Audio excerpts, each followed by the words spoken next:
of just giving you a kind of how to pass the boards kind of thing. And I know the fellows are going to be doing uh, the fellow exam. I thought I'd be a little bit more general and talk about training, board exams, and lifelong learning.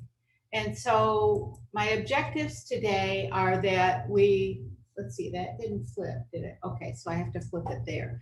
Okay, that I want to talk to you about all the educational resources that are available for sleep medicine fellows.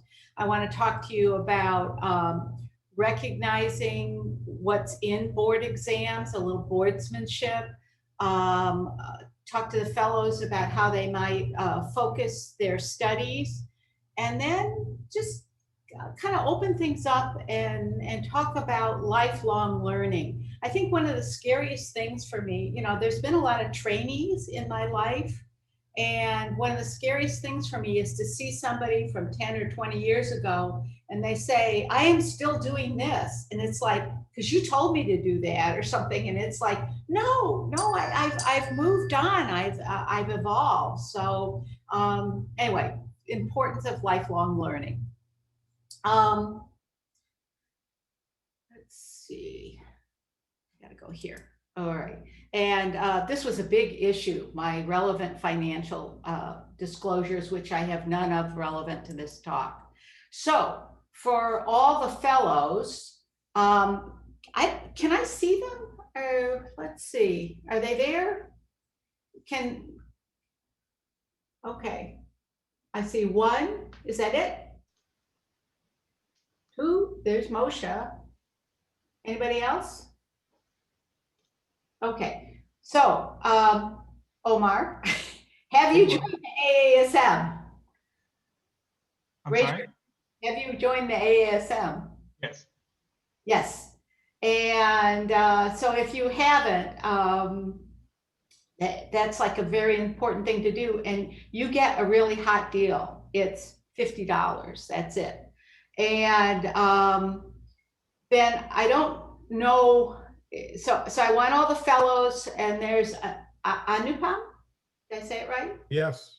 Okay, Anupam. Good morning, Dr. Rosen. Good morning. Tell me that you've joined the AASM. Yes, ma'am, I have. I joined it in residency when I was applying for the fellowship. Oh, that's even better, because we'd like to get the interest groups from people who might want to see sleep medicine as a career. Anyway, so I don't know if you've had some fun on the website. It's not my favorite website, and they are making some differences. But if you go on over to the website, I think some of the most important places to go are membership, clinical resources,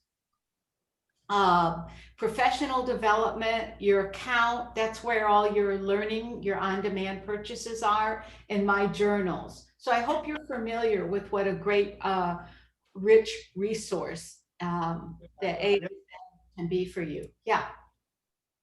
Did someone say something?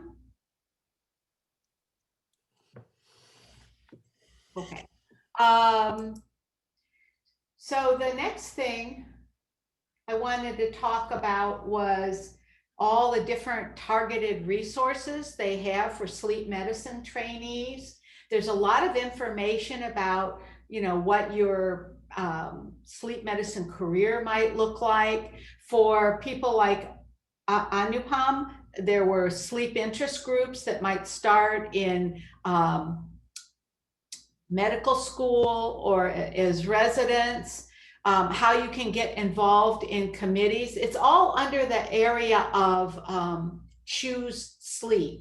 So that's where a lot of the fellow resources are, if you haven't explored very much there. And then two areas that I thought that might be helpful for board preparation are helpful resources, and that's where all the clinical practice, position statements, guidelines live. And also webinars. There's a whole series of webinars, and there's an archive of them. And I don't know, for the fellows that are on the call, have you been there and gone through some of them? I know I did one about a year and a half ago about uh, interpreting pediatric sleep studies. And then also subscriptions are there. So, and there's also a number of fun facts that are there. And just the kind of talking points, like 30 million people have obstructive sleep apnea, 30 million adults have obstructive sleep apnea, $411 billion of annual economic loss due to insufficient sleep. 30% of adults complain of insomnia. 328 crashes are caused annually by drowsy driving. Those are great talking points about who you are in your sleep medicine career and what you do and why it's important. Under Choose Sleep, there are a lot about career choices. There's fast facts. And for all of you, those of you who've been to clinic with me and you know how I sort of, like when we had trainees coming in or residents, I'd ask them the 6 domains of sleep. There they are in little boxes right there on your Choose Sleep thing. So I didn't just make those up. There's information about virtual boot camps. And those I think are recorded. There's a career center. And there's a number of webinars that you can go through.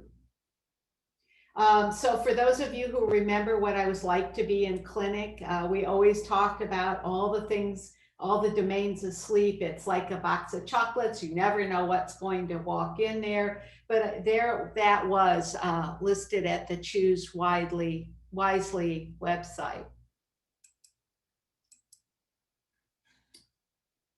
I'm not sure that you're aware, but at the AASM, there are a number of committees that are specifically targeting training and learning.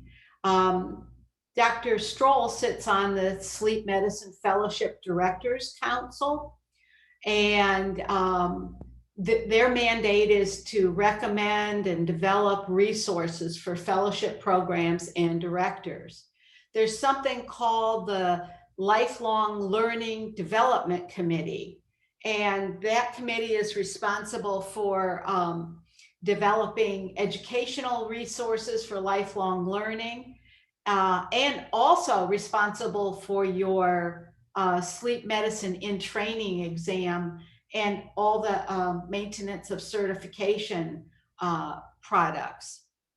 And then there's also an education committee that develops and proposes educational programs and projects for members and patients. So those are committees that as you finish your year and you're looking to get involved in the AASM, those are 2 committees that you may want to become involved in. And I think that this is probably an unfortunate name for this exam, the SMITE exam. I don't think it was meant to smite you, but it's a educational tool for fellows in accredited programs. It's sort of to prepare you for what your board exam is going to look like in terms of the scope and the level of difficulty. I don't know if it always hits its target, but that's the particular goal. It's there to help you, not smite you, in terms of developing or identifying knowledge gaps that you may have. It's modeled on the ABIM sleep medicine blueprint. And its goal is to be a prediction of board success. And I was going to ask Kingman how he thinks, you know, that's working in terms of how things go with this exam. Do you want to pipe in here? No, we have just anecdotal from our own program that it seems to do pretty well, but generally people really kind of get roughed up during this, and it's sort of a wake up call as well as a place to know where you sit in terms of the highest person that came out of that exam, I think, was Anna May, and she was 2 points higher than I was that year I took it. And everybody else was in like, and everybody does, if you just stick to your guns and take those things, learn how to take an exam, and read and keep your ears open, that's probably better. It's probably about 0.6 regression curve, 0.9 in terms of its contribution, but in a multivariate, it's there at 0.6.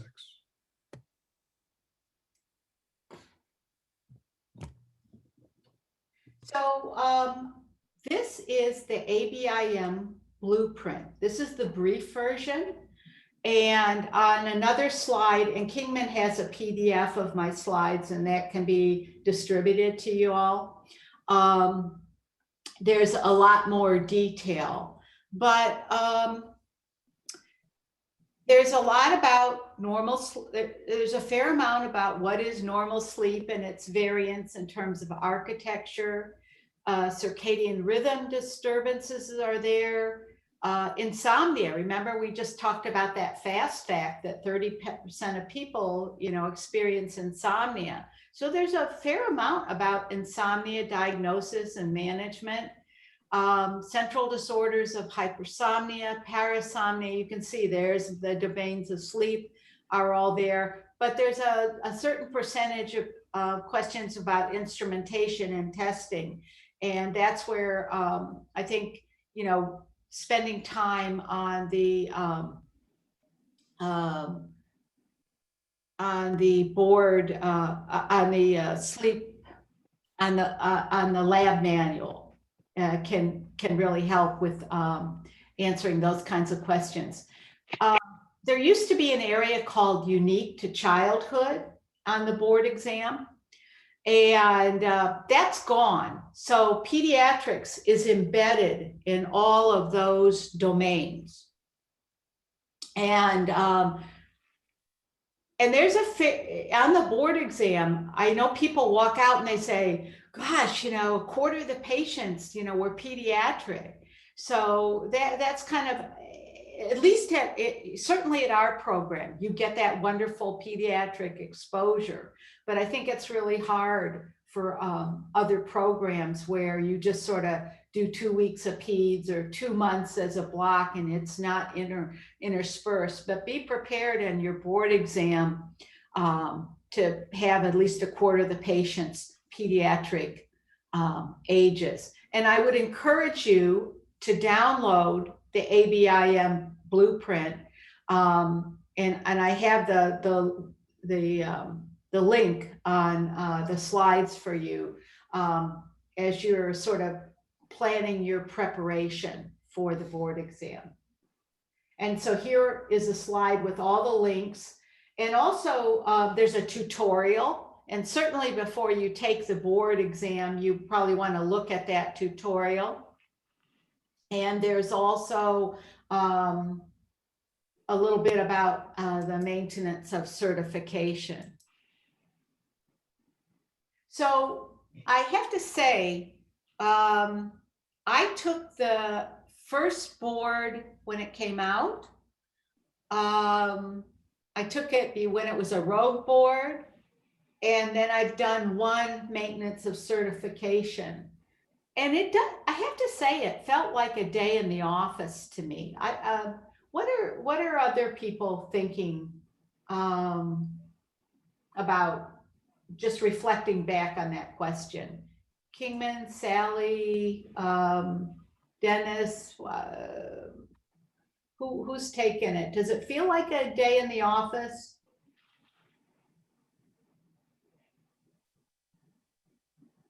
Well, from the beginning, it was really designed to be that particular focus.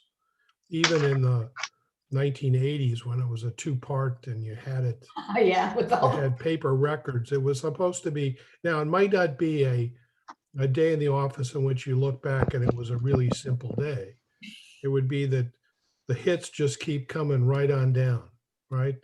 You'd have a narcoleptic that would be coming in that was having drug problems. You'd have an insomniac that would be coming in that you had to figure out what their circadian rhythm was all about. You had a sleep apnea patient that was coming in to pick pressure off of a really messy titration, things of that sort. Okay, so it does have that kind of feel, but so know that it's multiple choice questions. There are only 4 choices, and there's a single best answer, and most of them will start with a patient scenario. I think in critical care, the scenarios are like they go on forever, but in the board questions, I think they've worked harder to get it down to just the sort of essence of the story, that what they call the STEM, and then there are the 4 response items. But in those, you are asked to make a diagnosis. You're asked about tests to order, interpreting tests, what treatment you might recommend, what's the risk that they have this or that, what's the prognosis, sort of using some of the big important epi studies. And then there are the pathophysiology, the disease, and basic science that has some relevance to patient care. And I think that has improved some over time. There might be photographs, there might be actographs, there might be PSGs to demonstrate those findings. And the format, this is the way I like to think about it. There is a best answer, a right answer, and these have been vetted, and a certain proportion of them get reused, and it's the ones that have good metrics. But if they discover a question that really good performing people get wrong, or something that's too easy, that doesn't sort of sort out the people that kind of know their stuff from the people that don't know their stuff, that'll eventually get tossed from the exam. So there'll be a best right answer. There'll be one that's close, but not the best answer. And there'll be a reason. And then there'll be 2 that are just wrong. So when you think about your response choices, kind of keep that in mind. That's the sort of general way. And in terms of strategies, and I'd like to hear what other people think, I think it's really important to read the whole question carefully. And don't look at the responses in the beginning. If there's a way to cover those up, just read the question, cover up the responses, and based on that story, say, kind of anticipate, based on the question and the STEM, what's going to be the right answer before you get distracted by all the options. And if you see the response you anticipated, that's great.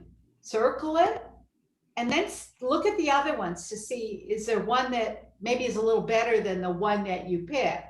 And if you don't see the response you expected, then reread the questions. And I sometimes do that. I get anxious, I worry, and then I don't read it, and there it was, and I just kind of have to go back. But really take time to read the questions and see if it helps you to kind of cover up the answers, think about what the answer might be.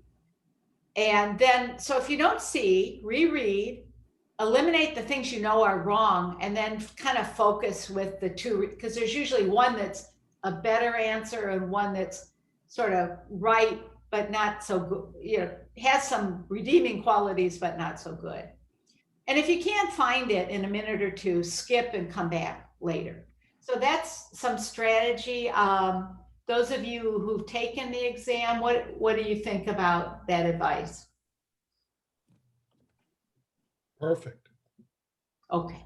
Because the problem is they'll have you questions in which you could be really flummoxed, and they'd love you to spend 4 or 5 minutes worrying about it, because then you'll rush on other questions.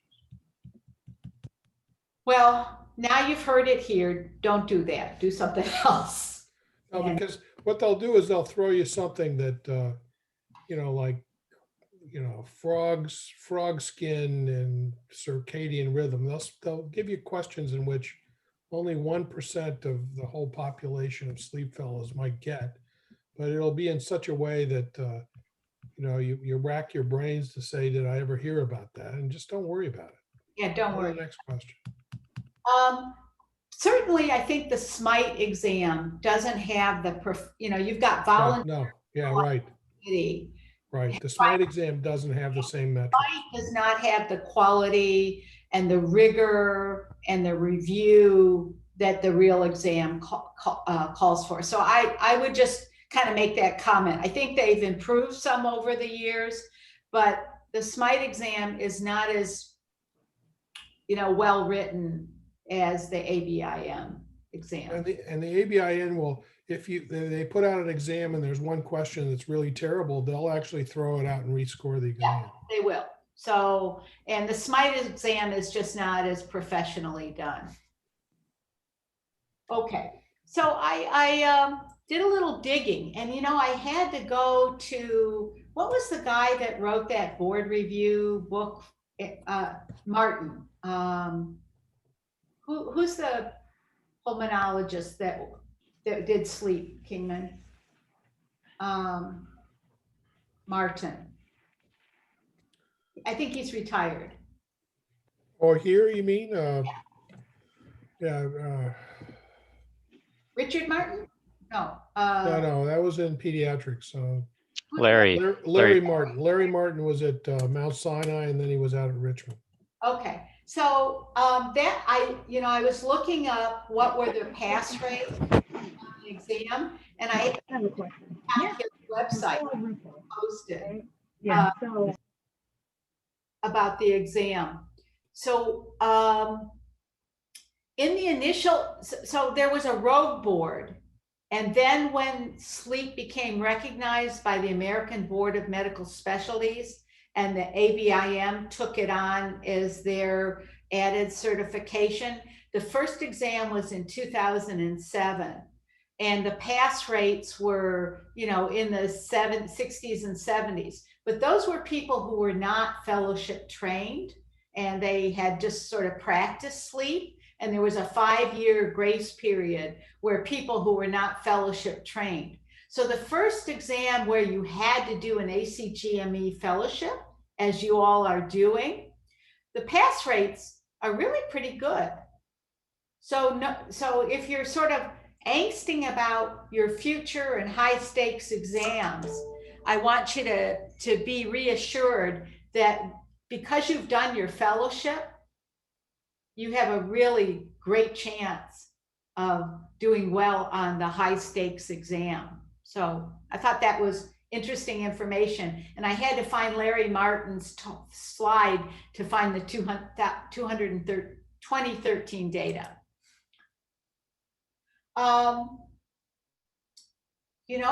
You want to plan ahead. You want to have a study strategy because, the exam is only offered every 2 years. So the people that are finishing fellowship now, you want to be able to do it. So you are going to be taking this exam on November 3rd, 2021, and you need to register for it.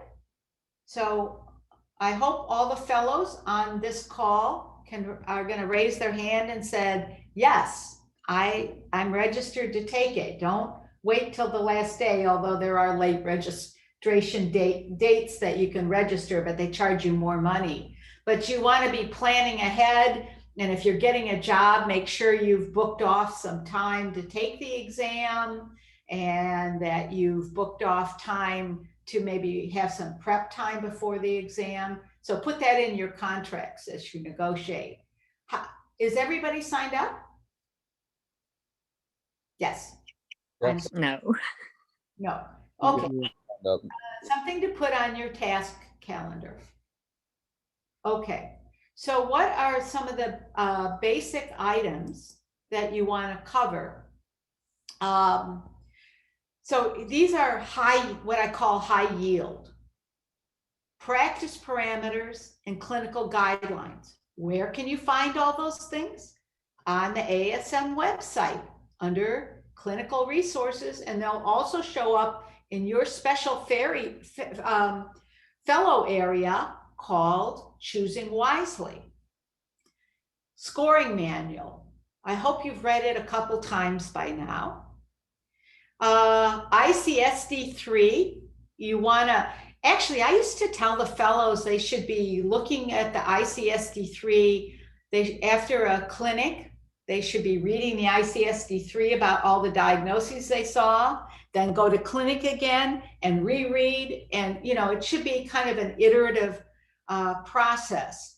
The ICSD3, although it's from 2014, the latest one has a developmental area where it talks about some of the pediatric issues. The SRS puts out a basics of sleep. I think there's a slide set in a book that you will need. There's, I think what I say, 10% of it is brain neurotransmitter hormones, their relationship to sleep, and circadian physiology. It is relevant to what you do in your practice, but there is basic science in there. But I think the way they write questions now, it's kind of referring, if they ask a basic science question, they'll probably give you a little clinical scenario with its potential relevance. And pharma is on there.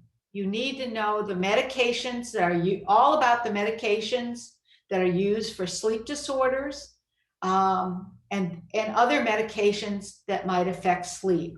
So expect a fair part of the exam, maybe 10% or so, to have that pharma stuff on there. Then, so those were the high yield things as you're preparing for your exam. And this is what I call all the toppings. There's an AASM question bank. The questions are not as beautiful as the questions you'll see on your exam, but there is a question bank. There are board review courses, and we're going to talk a little bit about the pros and cons of those. And you might have been to one, and you might have some notes from that, or you might have ordered it, and you want to do self-study. There are both online and hard copy review books. The ones that I think have high yield are the Pearls books. I don't get any kickback for mentioning them. There's a peds one and an adult one. I think they're worth your money. I think most of the fellows buy them when they start their fellowship. I don't know if you buy the peds one, but you should. I don't get a kickback from them. There are online and hard copy practice questions.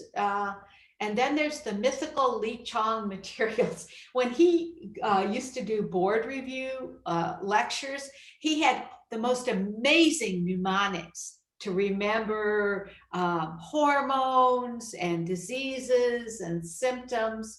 And you can find them on web. I think he's made them all publicly available. I see Kingman smiling there. Would you like to make a comment about the mythical Lee Chong materials? Yeah, he's got that sleep medicine for a weekend, which is just a list of, it's an outline, and that's a book. But you know, I just can't. The mnemonics just flummox me because I just keep.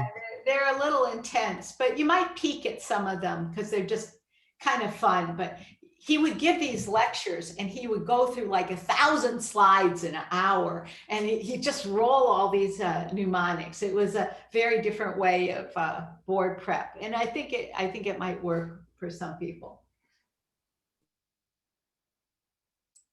So let's talk a little bit about board review courses.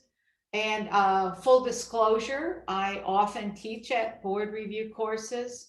So I'm not trying to increase, I'm not trying to take your money. What they can do, they can help build a framework for studying for this test or preparing for the test. And they are pretty good about getting the high yield topics. And I think compared to some of the older books or the questions you might find online, they might have a little bit more of the current epi stuff. because they get really quite expert people.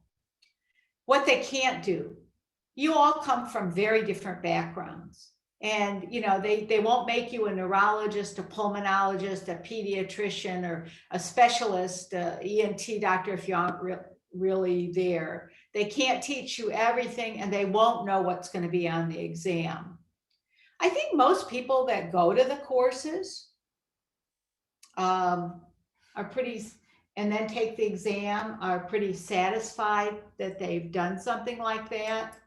But they got the high yield, they could fill in some specialty gaps. They give you high quality materials that you can, I think this is one of the big benefits, is when you go and you start your job and you're asked to do a talk about a specific topic, you know, you've got this sort of underpinning for a presentation you might have to do in the future. And so don't underestimate all those topics that were covered and that you now own them.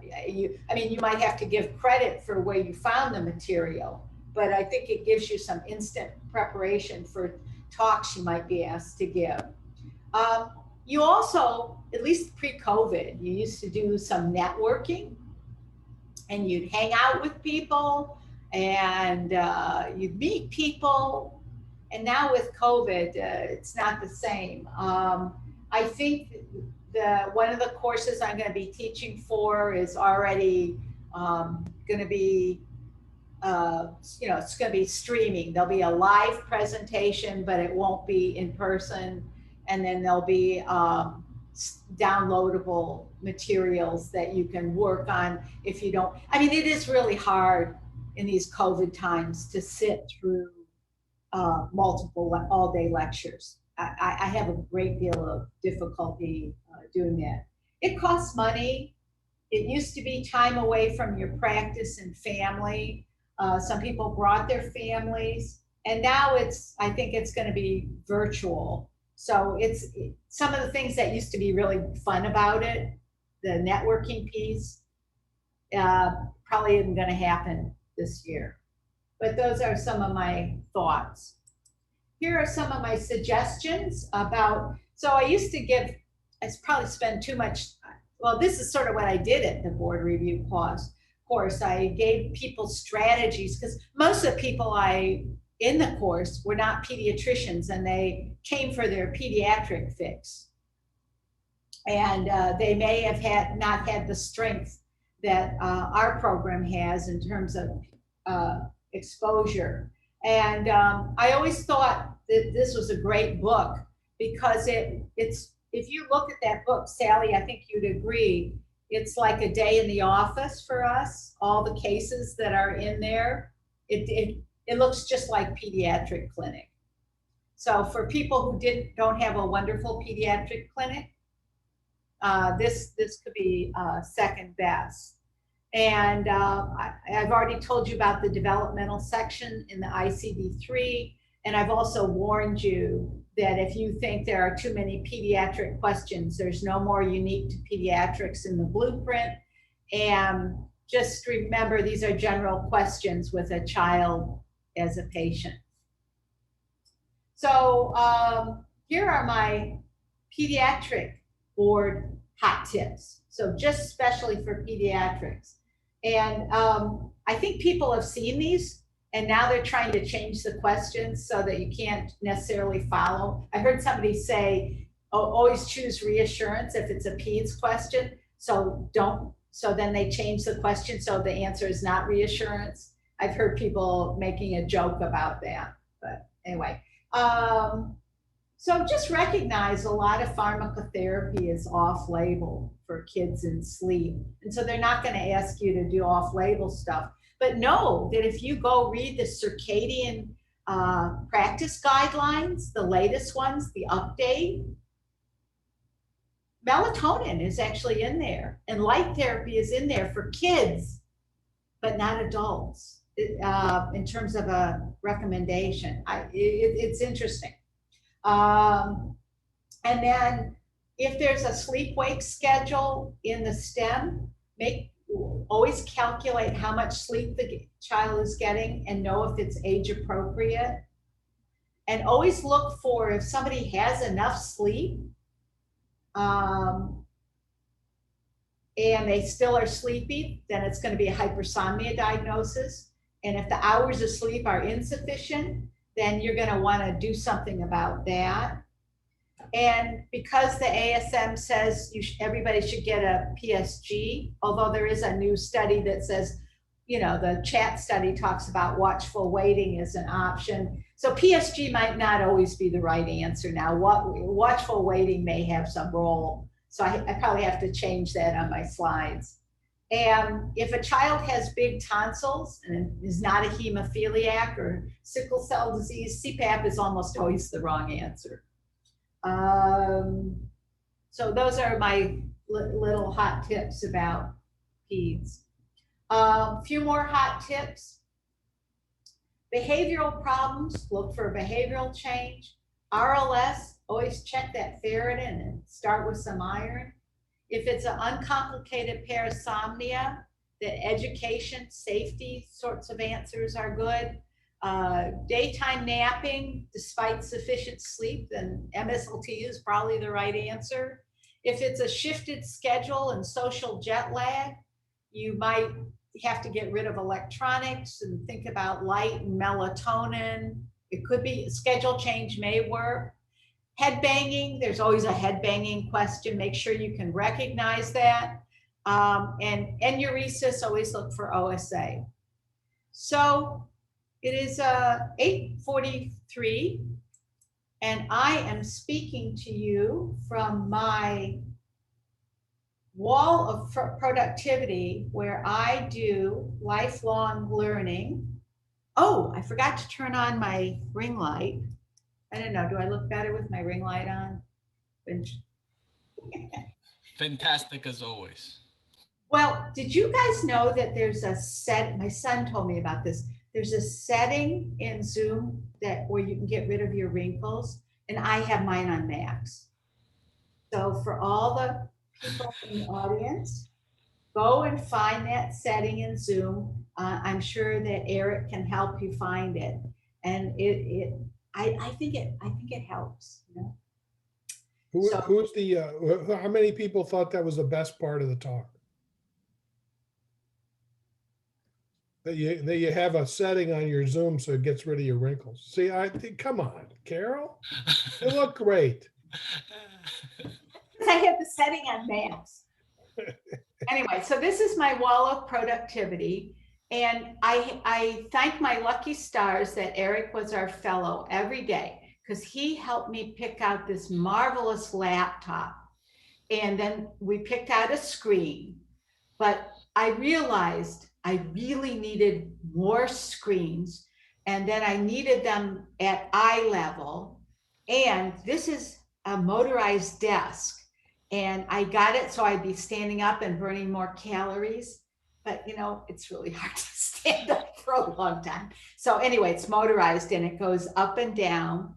And then for those of you who know me, I do Diet Dr. Pepper, but that is Diet Cherry Coke Zero. And then I have my water bottle, and my daughter-in-law suggested the water bottle with lip balm. So I have not only water, but then I can put lip balm on. And then there's my coffee cup with pictures of my family on there. And so that's, and I ordered a new chair in a petite size. And so actually this is where the lifelong learning is going on. So I wanted to just talk about that you want to have a place where you can be a lifelong learner. And I was going to just make a few suggestions about that. And I'm going to encourage you all to stay engaged with your professional society and look for sleep offerings for lifelong learning at the ASM website, at SRS, or there might be sleep-related things at ATS or CHEST, AAP, look for MOC. I love going to APS meeting. It was hard for me to do it virtually. It was probably my worst experience because I just couldn't sit at the meeting the way I do like the networking piece. It'll be good when everyone's vaccinated and we can kind of get back to that. I did often go to postgraduate courses. I like the trends meeting, but it costs a lot of money. It used to be in a really nice place in the winter. You could negotiate. The next trends, I think, is going to be, might actually, I think they're going to try and do it in person. This is where your development money might go, but it's a place if you can go, you can network. Plus, you find out kind of what's new in sleep. Be very good at using PubMed or however you Google things or Web of Science. Make friends with your healthcare systems librarian. I am set up. I'm have my VPN to Case, and I can go to the library, which makes it easier to get references to put in my reference manager. And if you have to give a talk about something, that's where you kind of drill down and get really good. So I thought maybe now we could unmute and have a little bit of group chat and hear about maybe some of the faculty's ideas for lifelong learning and see what works. And then I'm going to thank you for your attention and hope that you get a good night's sleep before your exam. But maybe we can have a little group discussion now.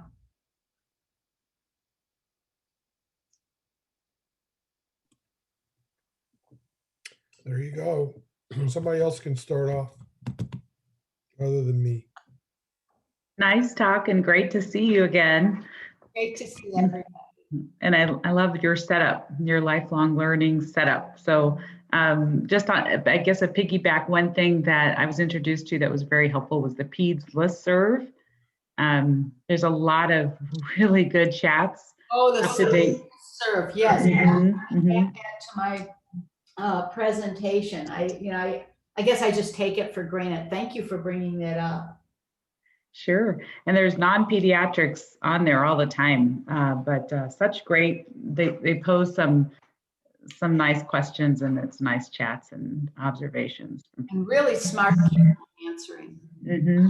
When Maddie Gamberger gets on there and she's throwing out the articles, and it's really great. Yeah, great. What are other people thinking? What did you think about what I said? Are you going to change anything you do because of what I said?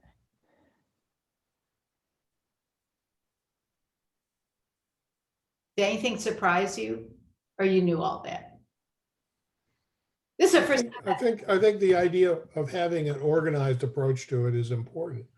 I don't know the relative importance of it, but I feel as though that what is different is that people come into the sleep medicine program coming from usually fairly intense core specialties in which they're working 80 hours a week, and pediatrics, neurology, internal medicine, pulmonary medicine. Maybe the only thing that really is out there is psychiatry, but they do overnights and they do other things that are there. And they come into this thing, and it's sort of the switching gears to a sort of a slow medicine 1-year program, which goes by very quickly.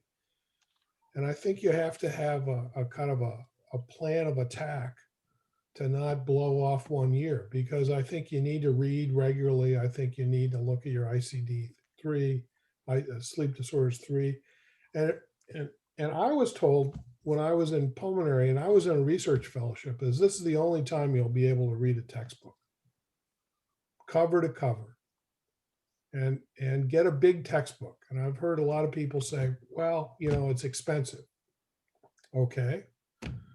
The other is it has all this irrelevant data, and you go, you'll be now there's a big surge on how people only sleep with half of their brain when they go on a business trip and sleep in the hotel because of the stress, and so it falls back on a dolphin brain sleep.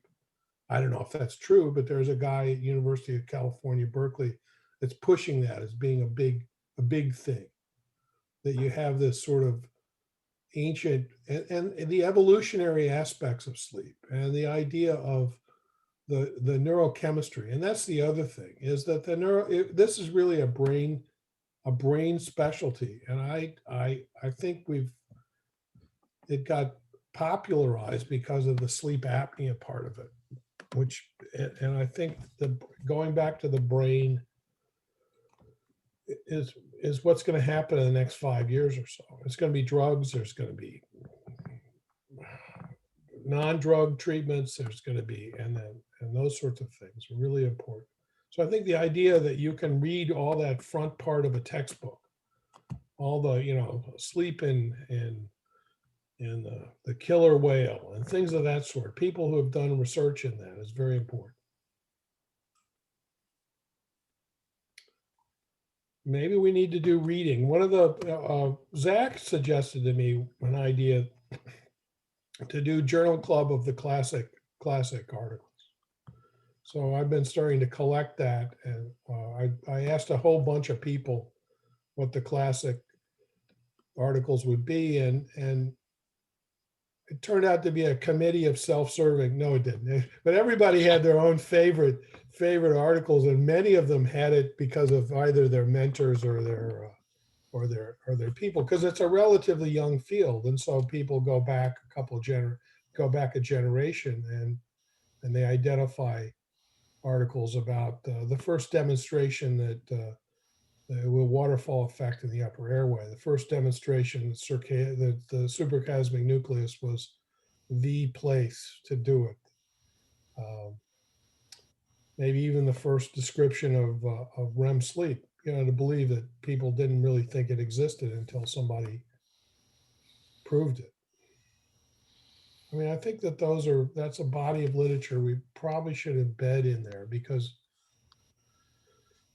and it's only been 10 years in which circadian rhythm has really been fused into sleep medicine. And that was done by Phyllis Z and by other people in a conscious effort. So that's my polemic for today.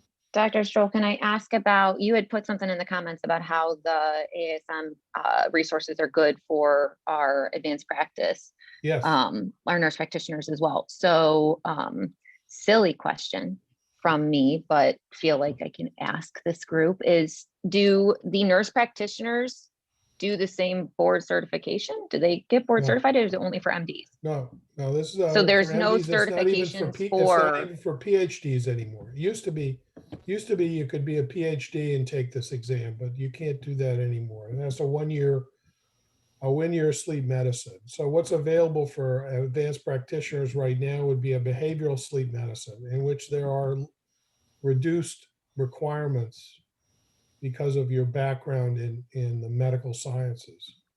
You can okay, so there's just behavioral sleep medicine certification for nurse practitioners. That's the only. So that could be available and because the psychologists, it takes them a long time to kind of figure out all the medical and biological aspects of sleep. But it takes us a long time to think of the psychological aspects of sleep. There is some thinking of a certificate through the AASM, and Dennis Kelly is on the committee that's developing the educational materials in the AASM for the advanced practitioners. And that's really the basis for how they would then, grandfather in a group of people and then try to figure out how you could do an advanced certificate in this day and age in which you could do a variety of activities virtually. Right? That's actually a new initiative of the AASM. They put together a task force, and Dennis is on it. And I thank people. It is quite correct. The AASM is not just for MDs and DOs and people with terminal degrees, PhDs. And there's kind of a bigger move to a sleep team, but there's also a move to kind of kind of define what's the knowledge base, because I think it varies a lot, you know, as you get trained with a particular individual as an advanced practice provider.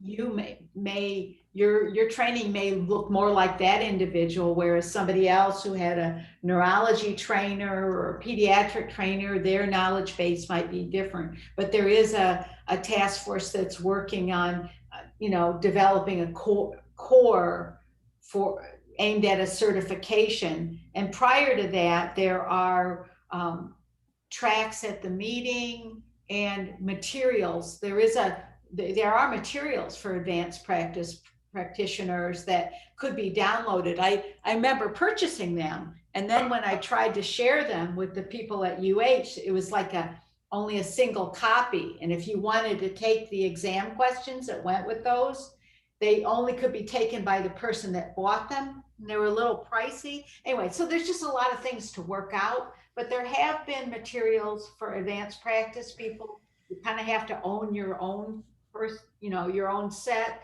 to be able to do the pre and post questions. But underneath all that is an attempt to sort of define the core competencies and knowledge base. And that's something that's ongoing. So thank you for bringing that up. I just took a quick look at the chat section. So Dr. Rosen, I have a quick question here. Do you have any tips for, you know, especially for, you know, fellows like me and Narding who are kind of like off the year where the exam is not offered, and then now we are thrown into, wouldn't really call it lion's den, but definitely a very different different mindset and time management wise, you know, like we see patients, we read studies, and there are other tasks at hand, and, you know, and also need to spend time thinking about research and still preparing for this board. Is there any tips that, you know, you might suggest for like people like us? So in fact, that's why that little slide there has a calendar on there and a time clock that's running out. And I think the things that I talked about today, I think those are the things you need to be doing. I will share with you, I think it looks like a day in the office. I think I'm not telling you how to spend your money, but a lot of people are thankful that they have done, you know, it depends on, are you a good self-study learner? Can you sit down? And I, you know, when I go back and I look at the board course materials and the slides, it's the slides, but it's not the commentary and the speech. I think this year's board course, you will be able to see the lectures recorded, and then there'll be a live piece where you can have some interaction. So there'll be two parts to it. But I think you may want to think about, a lot of people say, I don't want to spend the money, I don't want to spend the time. I actually, in my opinion, and I hope this doesn't get me in trouble for disclosure, doing something like that is a good investment in your career. All right. And I didn't tell you which one to pick, or. No, you did not. You're totally covered. Okay. All right. It's 9 o'clock. So I can stay on for about another 15 minutes if people. So let me just bring up Jennifer. I've been trying to think of how we could get the APPs together for sleep. And one of them could be, we could start a club that is an exam writing club for APPs. Well, So it would be, we could number write one, exam- I'm not an APP. No, but we could write exam questions for that level, right? And by writing exam questions, it's really good discipline to know what you know and know what you don't know, and then how to get other people, and then you test it. So this is so one of the things we're going to do after Carol leaves is we're going to have each of the fellows write an exam question. Yeah. That's based on their practice, or based on what they saw in the last week, right? There are APP materials that exist now. It's just that people have individual copies. Yeah. If I find mine, I think it's online. I think I can only sign into them under my name. But there are things like that exist, but the money to pay for those things, That's why that they invented print screen. all right. So, hey, Carol, this is Dennis. Great talk. And pretty much on the mark. Just to clarify a couple of quick things, though. I'm on the ABIM, the test writing committee, and I've been for the past few years, and actually chair it right now. But our mission is, so just real quickly, our mission statement is to certify sleep medicine physicians who demonstrate the knowledge, skills, and attitudes essential for excellent patient care. So there really is a strong movement towards trying to make the questions as clinically relevant as possible and get away from the basic, just a knowledge factoids type question. Having said that, sleep medicine has some areas where that is difficult. For instance, how do you write some of these clinical questions on neurotransmitters or things like that. So not saying you don't need to know that information, but it is, I think your phrase of it like a day in the office, depending, I guess, what office you're in, is what the goal sort of is to try and make it as clinically relevant as possible with the questions and not to have long drawn out scenarios, but relatively brief stems with, questions that have appropriate answers that would discriminate between people who understand and know sleep medicine versus those who have more limited knowledge. So hope that helps. Reminds me, Perfect. the longer the stem, the more distractions they're trying to put in front of your face. So Carol had a great question series with the Munchausen by proxy. I don't know if you remember that one. I've improved in my question doing. Yeah, but your original one was just terrific. I mean, you had people doing seizure montages and all sorts of things back and forth, and then ended up by sort of the simple sort of thing that was there. So that's the other thing. And that happens in all the specialties. The longer the history, the more distractors and the more things that are there. And usually it's a behavioral issue. That's another thing. Now, maybe that's wrong now, Dennis, but it'll come back into fashion, I'm sure. Because this is all fashion. Well, our goal is not to have you reading a long stem. We really just try to keep it boiled down to essentials. Yeah, well, that's fashion right now. Well, But yeah, there are red herrings put in sometimes. The other fashion is to say, well, we don't want to have any basic science stuff. But on the other hand, that's really what distinguishes the 99th percentile from the 90th percentile. So in terms of the theory of testing and things of that sort, I've never been on the committee, so I can't. I just read about and was in the Sleep Academic Award. We studied things like part 1, part 2, and all the sleep questions that were in part 1, part 2, and part 3, and tried to make some ideas about it. Yeah. I sit on a group that was working on some questions, not for the board exam. And the younger people would write these long stems that were definitely patients that they saw in the office. Right. And they were tough and challenging, and they got the right answer, and they became the question. And I can see now my questions are, much shorter. And I used to write questions of people I used to see in the office, and that was the basis for them. And it was like how I solve this. And I think Dennis gave us, an idea of how the newer way of looking at things, because you just can't get lost in all the details of what really happens in the office. You just need the essence, and you just want to have a good competency and knowledge base. So I thank you all for your time and attention today. So we stay on this, Carol, on the same Zoom, and then everybody can drop off if they want to, and then we can go on. Denise, did you have something to say?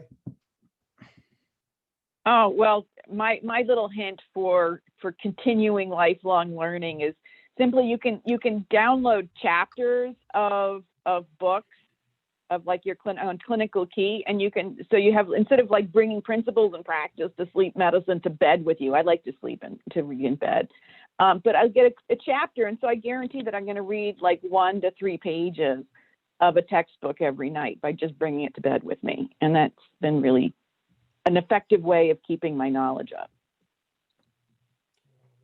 I'd like to make one other quick comment because it is relevant to that. So ABIM is moving towards, and sleep medicine is going to be one of the first specialties to a longitudinal assessment. So as opposed to the every 10-year high stake exam, which will still be offered, there will be an every 2-year or an ongoing longitudinal assessment, which will be shorter exams that will be, hopefully, if things go as planned, will start in 2022.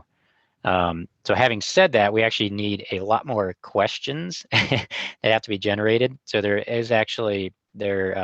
have been calls for what we call item writers. So the test writing committee can't handle all the question generation. And so there are folks that are doing sort of writing the questions. They get feedback. They get improved sort of learn test writing skills. And it's something that's kind of nice to do. It looks good on your CV. It's fun. Keeps you engaged with ongoing learning. So if you're interested in that, go to the ABIM website and you can check it out. There's a link to that. Good.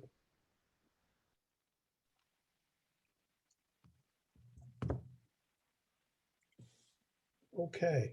Thanks, Dennis. I'm going to add that to my lifelong learning things to do, right? Become an item writer along with the, pay attention to the listserv. So this is the first time I've done this talk like this. So thank you for your feedback today.